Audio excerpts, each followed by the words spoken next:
Hoje o Paraná SA recebe uma pessoa extremamente motivada e que rapidamente se tornou um case de sucesso. Marcelo Alves, o primeiro brasileiro a correr uma maratona no Polo Sul e no Polo Norte. Bem-vindo ao Paraná SA, Marcelo. Obrigado, um prazer estar aqui com você. Marcelo, como você se tornou um caso de motivação e de sucesso nessa área tão rapidamente? Em que momento essas maratonas entraram na sua vida? Isso começou por acaso. Em 2010 eu vi uma foto minha, aquelas fotos, minha esposa tirou uma foto que eu estava distraído em férias e quando eu vi uma barriga que eu nunca tive. Então naquele momento eu decidi que eu tinha que voltar a fazer atividade física. E junto com esse momento eu vi uma reportagem sobre uma matéria na Antártida, de uma maratona na Antártida. E conhecer a Antártida sempre foi um sonho de infância. Então nesse momento eu decidi fazer todo um planejamento e começar a treinar. Então foi 1 ano e meio de treinamento para conseguir fazer essa maratona na Antártida. E depois da prova da Antártida eu descobri que eu tinha uma característica física de grande resistência. Então depois dessa prova eu acabei recebendo alguns convites e foi tomando uma proporção muito grande. Hoje eu já estou com 15 desafios extremos no currículo. Você acabou de fazer a Maratona da Amazônia, que no ranking é considerado a mais difícil do planeta? Isso, a maratona na Amazônia é considerada pelo ranking da CNN Internacional a prova mais difícil do mundo. Ela é muito complicada porque você está no meio da floresta com 99% de umidade, com 40 graus. Essa combinação do quente com a pressão é como se você estivesse numa panela de pressão, sem falar nos perigos da floresta. Então não é um caminho limpo, que as pessoas preparam, limpam para você passar, não. Você está literalmente no meio da floresta. Então toda essa combinação que faz ela ser a maratona mais difícil do mundo. Sobre o quadro motivacional e a inteligência emocional, Marcelo, em que quando você levanta de manhã e vai para um desafio como foi na Noruega e que teve inclusive direito à aurora boreal, urso polar e tudo mais, como é que você se motiva para o desafio sozinho? Eu acho que você tem que ter, independente de ter uma meta, você tem que ter um propósito.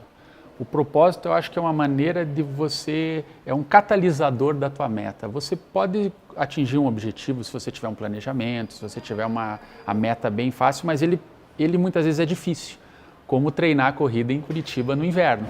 Só que se você tem junto com esse objetivo, você tem um propósito maior, né, e cada um tem o seu propósito, independente de qual seja. Se você consegue juntar a tua meta com esse propósito, eu acho que é uma grande receita para você se automotivar, assim, sabe? Porque daí eu acho que as coisas funcionam, fica mais prazeroso realizar os desafios.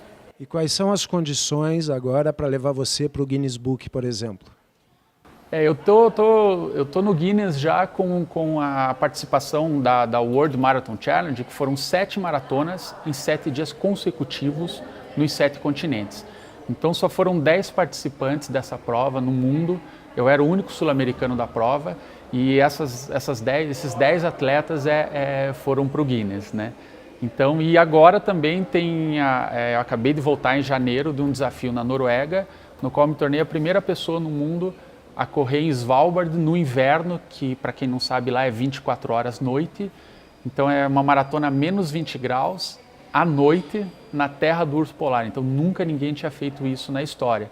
Então também é um outro projeto que tá por Guinness também. E ainda tive a sorte de durante esse desafio acontecer o fenômeno da aurora boreal. Então foi incrível, assim. E com relação à segurança, como a gente falou até antes da entrevista, a relação dos animais, urso polar especificamente, existe todo um esquema de segurança para vocês?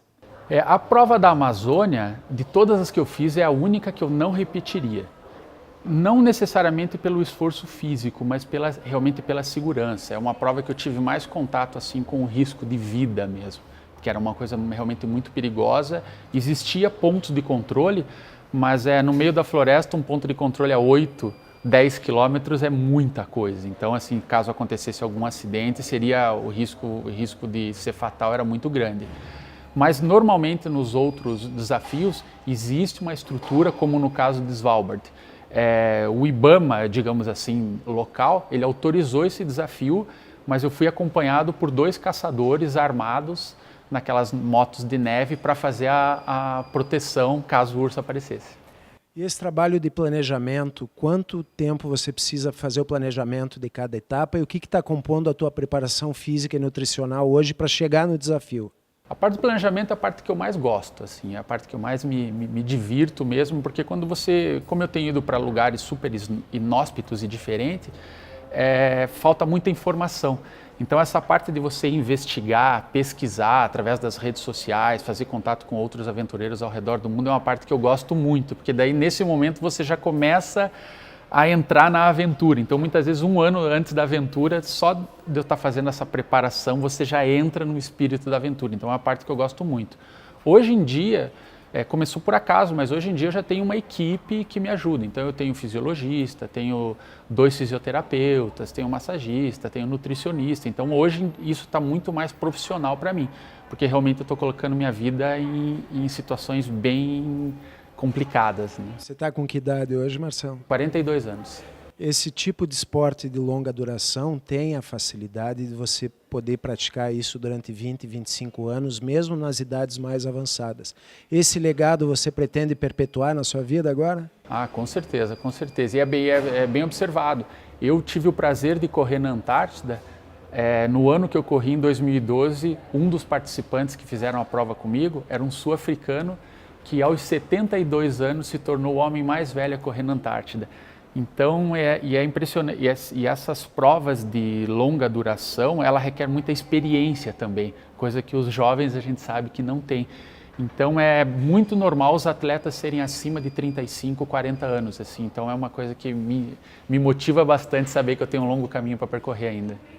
Marcelo lançou ano passado o livro Extremos, com bastante sucesso, está à disposição em qual livraria? Na livraria Curitiba, na Cultura e na Livraria da Vila, e também nos sites dessas livrarias para o Brasil todo. E que parte da sua vida você coloca no Extremos? O Extremos foi as 2 primeiras aventuras, que foi quando eu me tornei o primeiro brasileiro a correr nos 2 polos. Então foram aventuras incríveis. O Polo Norte é um lugar absolutamente fantástico, essa coisa de você correr em cima de uma placa de gelo flutuando em cima do oceano, é uma coisa surreal, assim, né? Então é um livro bem interessante que conta os bastidores dessas 2 aventuras. Se tornar um palestrante com tanta motivação e tanta repercussão no mercado é um caminho natural que já vem acontecendo com você. O que você aborda nessas palestras empresariais hoje? Como eu já estou com 15 experiências extremas, quando eu fiz a maratona do Everest, até você chegar no Everest, você participa de um trekking de 10 dias. E você está sozinho. Então foi engraçado para mim que durante esse trekking eu pensei muito no que eu tinha vivido em todas essas experiências. Então foi que mais ou menos eu fiz uma catalogação dos meus desafios, eu comecei a pensar o que eu realmente aprendi em cada desafio. Então hoje quando uma empresa me chama para dar uma palestra, eu tenho uma reunião antes para entender a necessidade da empresa e conforme a necessidade da empresa eu utilizo os meus exemplos reais. Então as minhas palestras são sempre super personalizadas exatamente para eu conseguir entregar o que o cliente está precisando, assim, sabe? E uma coisa que eu acho interessante é que eu não sou um ex-atleta que virei palestrante. Na verdade, a minha história é o contrário, né? Eu sou um ex-executivo de multinacional que depois abriu que é a parte mais difícil de ser empreendedor ainda. Eu tenho uma empresa há 12 anos no mercado e depois que eu me tornei um atleta, né?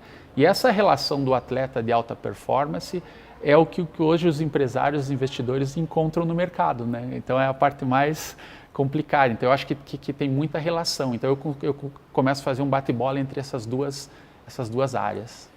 A paixão vem do coração e não da cabeça. O que o coração do Marcelo pretende aí nesses próximos anos de aventura? Você sabe que aconteceu uma coisa muito incrível para mim, que foi na minha primeira aventura, quando eu fui para a Antártida. Eu estava num momento, eu sou uma pessoa muito grata, eu estava num momento que eu estava indo realizar um sonho.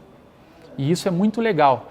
Então eu tenho uma família linda, eu tenho um trabalho que eu gosto e eu estava indo ainda fazer um hobby que era a realização de um sonho. E eu tinha que, na minha cabeça, eu pensei, cara, eu tenho que devolver para o planeta toda essa coisa boa que eu tenho na minha vida. E eu vi uma reportagem na internet, uma semana antes de eu viajar, sobre uma campanha de medula óssea. Então foi naquele momento que eu vi a reportagem, eu corri até o hospital, entendi a história e como eu acredito muito numa sincronicidade, quem estava sentado do meu lado, quando eu estava doando sangue, era a diretora de marketing do hospital. E ela me deu uma aula sobre o lance da medula e me explicou que era uma causa internacional. Hoje em dia, quando você doa a medula, você pode salvar uma pessoa em qualquer local do planeta, por causa é um cadastro mundial. E desde a primeira prova, eu comecei a levar uma bandeira para incentivar as pessoas e principalmente conhecerem a causa de medula óssea. E isso tem me dado um retorno muito grande. Assim. Hoje, nas redes sociais, os pacientes, os médicos e principalmente os familiares são assim, tipo, as pessoas que mais me motivam lá, que eu tô, tipo, de certa maneira, tô ajudando eles, mas na verdade eles que estão me motivando mais ainda, assim, sabe? Então foi um negócio combustível para o próprio coração. Nossa, é incrível, assim. Às vezes eu tô no meio de um desafio, é claro que a gente pensa muito na família, nas pessoas mais próximas, mas quando eu lembro daquelas pessoas que estão lá no hospital, realmente entre a vida e a morte, assim, tipo, eles que são os guerreiros. Eu tô naqueles desafios por opção. Eles não, então assim, eu saber que essas provas têm uma repercussão muito grande internacionalmente. Então, assim, se uma pessoa se motiva com o que eu faço e vai lá e doa, para mim já é uma grande vitória. Então, isso é um combustível sensacional, assim, para mim. Marcelo, obrigado pela entrevista, parabéns pela carreira, pela paixão, pelo legado. Eu conversei com Marcelo Alves hoje no Paraná S.A., o primeiro brasileiro a correr maratonas no Polo Sul e no Polo Norte, e nos lugares mais inóspitos do mundo. Extremos. Até a próxima.